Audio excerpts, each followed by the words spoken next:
नमस्कार मंडळी, मी वरद विजय चव्हाण तुम्हा सगळ्यांचं स्वागत करत आहे. मंडळी, उद्या आपल्या लाडक्या बाप्पाचं आगमन होणार आहे. सर्वप्रथम म्हणजे आय थिंक बाप्पाची माफी मीच मागायला हवी, कारण कुठल्याही गोष्टीची सुरुवात आपण गणपती बाप्पाचं नाव घेऊन करतो. बट हे ओपन लेटर सेगमेंटचा 16वा एपिसोड आहे, जो 16वा एपिसोड गणपती बाप्पावर असणार आहे. गणपती बाप्पासाठी हे ओपन लेटर असणार आहे. सो सर्वप्रथम गणपती बाप्पाची मी यासाठी माफी मागतो, कारण आता आम्हीच तुला डिवाइड केलेला आहे.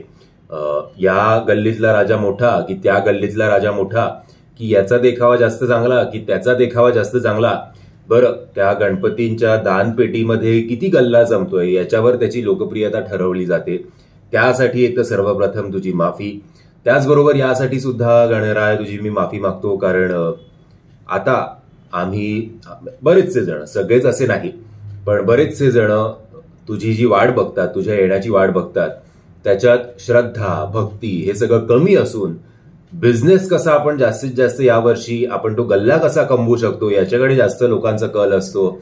जास्तीत जास्त इतरांपेक्षा आपल्या मंडळातला गणपती कसा चांगला दिसेल, जास्ती गर्दी कशी आपल्याला जमवता येईल, आपली मिरवणूक आपल्याला कशी काढता येईल बाप्पाच्या आगमनाच्या वेळेला किंवा विसर्जनाच्या वेळेला सुद्धा, त्याच्याकडे अनेक लोक हल्ली भर देतात. त्यासाठी तुझी माफी. तुझी यासाठी सुद्धा माफी मागतो, कारण तुला न विचारता तुला आवडतं की नाही हे आम्हाला माहिती नसून सुद्धा कधी कधी आम्ही तुला पुष्पाच्या गेटअपमध्ये आणतो, कधी कधी सिंघमच्या गेटअपमध्ये आणतो, तर कधी कधी अजून कुठल्या नायकाच्या गेटअपमध्ये आणतो. कोणालाही हे प्रश्न पडत नाहीत की बाबा गणपती बाप्पाला खरंच हे सगळं आवडत असेल का. तुझी माफी यासाठी सुद्धा मागतो, कारण आता जात धर्म याच्यावर सुद्धा आम्ही तुला बघायला लागलोय. VIP ट्रीटमेंट जे अफोर्ड करू शकतायत त्यांना तुझं दर्शन इझिली मिळतं. बाकी जे भक्त तुझ्या फक्त एका झलकसाठी, दर्शनासाठी जे 12-12 तास, 24-24 तास रांगेत उभे असतात, ते जेव्हा तुझ्या पायाशी येतात तेव्हा त्यांना लिटरली ढकललं जातं. हे आता काय तुला दिसत नसणार, याच्यातला भाग नाहीये. तुझी माफी यासाठी सुद्धा मागतो, कारण लोकमान्य टिळक साहेबांनी ज्यासाठी गणेश उत्सव सुरू केला होता किंवा सार्वजनिक केला होता गणपती, त्याच्या मागचा जो हेतू होता तो हेतू आता आम्ही कुठेतरी विसरलोय. तेव्हा तुम्हाला माहिती असेल की इंग्रज आपलं राज्य करत होते आणि गेट टुगेदर करायला मनाई होती, मज्जा होता. तर मग जर एक धार्मिक सण आपण आणला तर ब्रिटिशर्स काही बोलू शकणार नाही, कारण मग ते थोडं धर्माच्या अगेन्स्ट गेल्यानंतर कदाचित त्यांना त्यांचा रिबेल जो आपला स्वभाव आहे तो भारतीयांचा बाहेर येऊ नये, म्हणून या गोष्टीला परमिशन देऊया.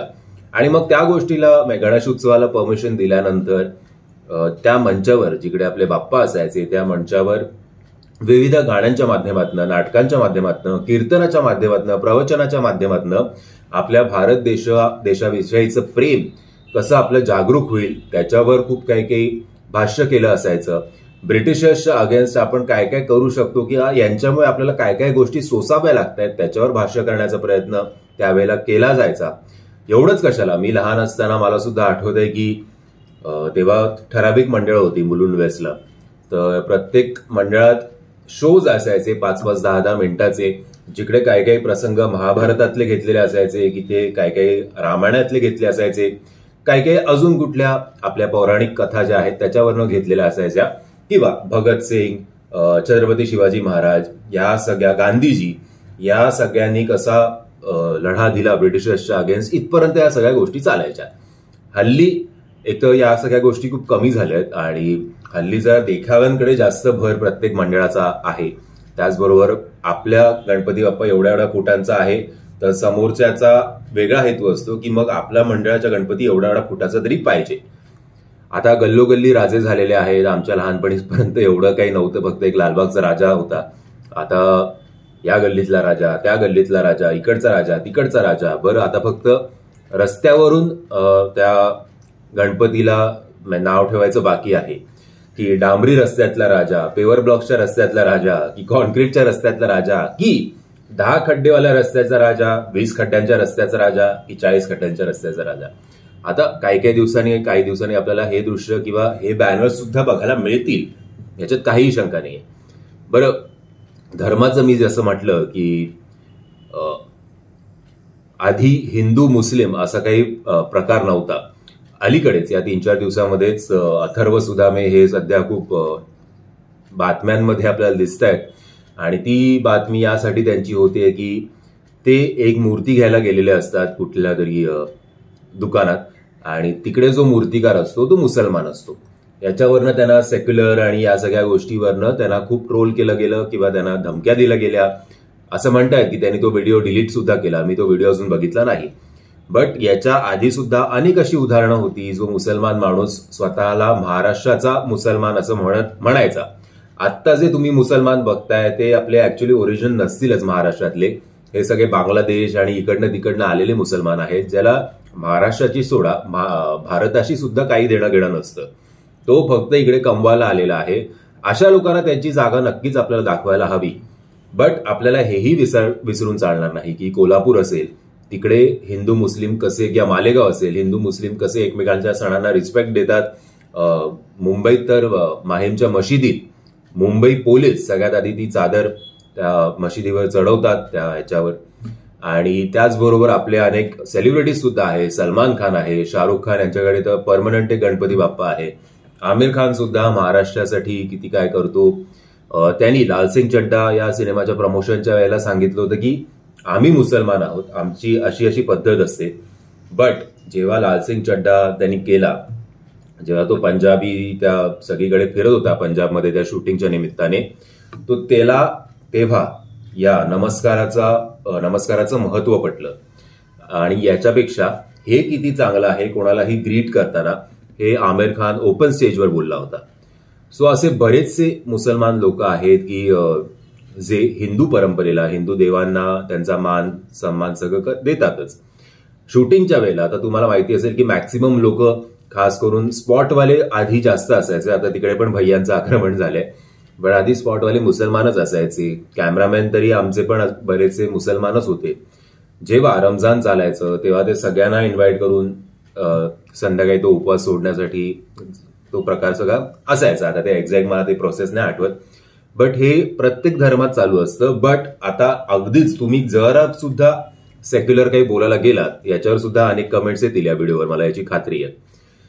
मंडळाच्या बाबतीत झालं तर मला एक मध्यंतरी मी रील बघितला होता. एक वारकरी संप्रदायाचा ते हे होते, कीर्तनकार होते. त्यांनी सांगितलं होतं की वारकरी जेव्हा वारी करतो, एवढं चालतो, कुठल्याही सुखसोयी त्याच्याकडे नसतात, कुठेही झोपतो, कुठेही आंघोळ करतो, कुठेही बाकीचे त्याचे जे काही दिवसभराचे कार्यक्रम असतील ते सगळं करतो.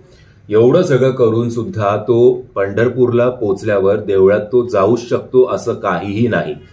तो कलश जरी त्याने बघितला तरी तो मनातल्या मनात खूप खुश होतो, खूप समाधानी होतो. आणि वारकऱ्यांमध्ये असं म्हटलं जातं की एक म्हण आहे की देवाकडे गेल्यानंतर फक्त हात जोडायचे, मनापासून नमस्कार करायचा आणि देवाकडे काहीही मागायचं नाही. देव समजून जातो तुम्हाला काय हवं असेल तर, आणि तुमच्या डेस्टिनीनुसारच तुम्हाला तुमच्या आयुष्यात जे काय मिळायचं ते मिळणार.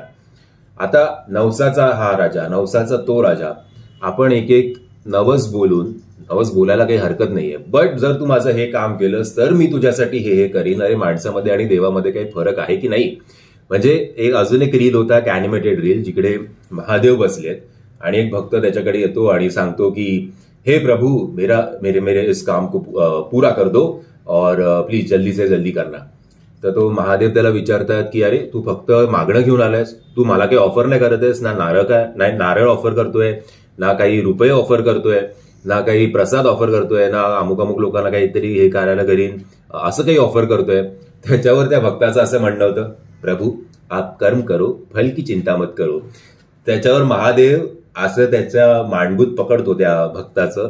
आणि तो अक्षय कुमार आणि याचा डायलॉग होता ना सलमान खानचा, मुझसे शादी करोगी मधला, मेरी आंखों में तो देख समीर भाई मेरे आंखों में देख, असं करत तो महादेव खुश होतो की फायनली मला एक असा भक्त मिळाला जो मला सांगतोय की ज्याला माझ्या मनातलं कळलंय की मला तुमचं काही नकोय, फार तर तुम्ही एवढं बोला की तू माझा नवस पूर्ण कर, मी अमुक 10 लोकांना जेवायला घालीन, त्यांचं तरी भलं होऊ दे, माझ्या पोटात काही जाणार नाहीये जे तू ऑफर करतोय ते.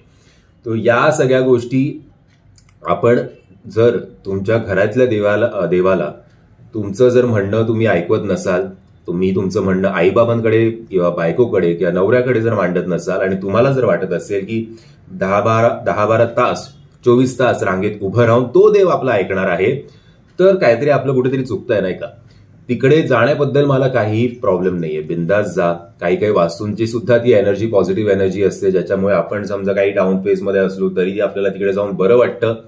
बट देवाकडे काही मागू नका. देवाला बरोबर कळतं तुमच्या मनात काय चाललंय ते. आणि जर काही मंडळांकडनं तुम्हाला अशी ट्रीटमेंट मिळत असेल की तुम्हाला जे धक्के दिले जात असतील, कृपा करून पुढच्या वर्षी पुन्हा लाचार होऊन अशा मंडळांकडे जाऊ नका. दुसरा मंडळ ट्राय करा, दुसऱ्याचं तरी काहीतरी भलं होऊ दे. जे मनापासून देवाची पूजा करतायत किंवा जे कार्यकर्ते जे आहेत मंडळांचे, जे मनापासून आपल्या बाप्पाची सेवा करतायत, प्रत्येक मंडळाला त्याचा फायदा होऊ दे. नुसता एकच बाप्पा नवसाचा असतो असं काही नाही. बरं, त्या बाप्पाला पण कळायला पाहिजे ना की नक्की कोणी काय मागितलं होतं बाबा. आता तोच जर कन्फ्युज झाला की काय आठवत नाही आता कोणी काय मागितलं होतं, तर तो तुमचा नवस कसं काय पूर्ण करणार आहे बुवा. आधी असं असायचं ना की प्रत्येक घरातला एक गणपती असायचा. म्हणजे आता आम्ही चव्हाण आहोत, चव्हाणांचा एक गणपती, बाबांच्या साईडचा, आईच्या माहेरच्या साईडचा म्हणजे जोशांचा एक गणपती. मग त्या एका गणपतीच्या निमित्ताने अख्खी फॅमिली एकत्र यायची आणि एकत्र तो उत्सव सेलिब्रेट करायची. आता 1.5 दिवसाचा का होईना प्रत्येक घरात एक ओरिजिनल घरातला गणपती आणि मग बाकीचे स्वतः पण 1.5 दिवसाचे गणपती आणतात. का? काहीतरी एक तर त्यांनी मागणं पण केलं असतं. कधी कधी ते कुठल्या खूप ट्रॅजेडीमधनं सुद्धा बाहेर आलेले असतात. कधी कधी बरेच वेळा असं होतं की त्यांना स्वतःच्या फॅमिलीबरोबर टाइम स्पेंड करण्यापेक्षा आपण आपल्या बॉसला आमंत्रण देऊया, आपण आपल्या कलिग्सला आमंत्रण देऊया, म्हणजे इकडे आपलं जरा प्रोफेशनल लाईफ सेटल होऊ, आपण तिकडे जरा सोशल होऊ. या असल्या वृत्तीला, या असल्या विचाराला सुद्धा आपण लांब ठेवायला हवं. जर नो डाऊट तुमच्या आयुष्यात काही ट्रॅजेडी झाली असेल आणि त्यासाठी तुम्ही गणपती आणत असाल तर ठीक आहे, पण आपल्या फॅमिलीला लांब ठेवून आपल्या मित्रांना जवळ करणं ही चुकीची गोष्ट आहे.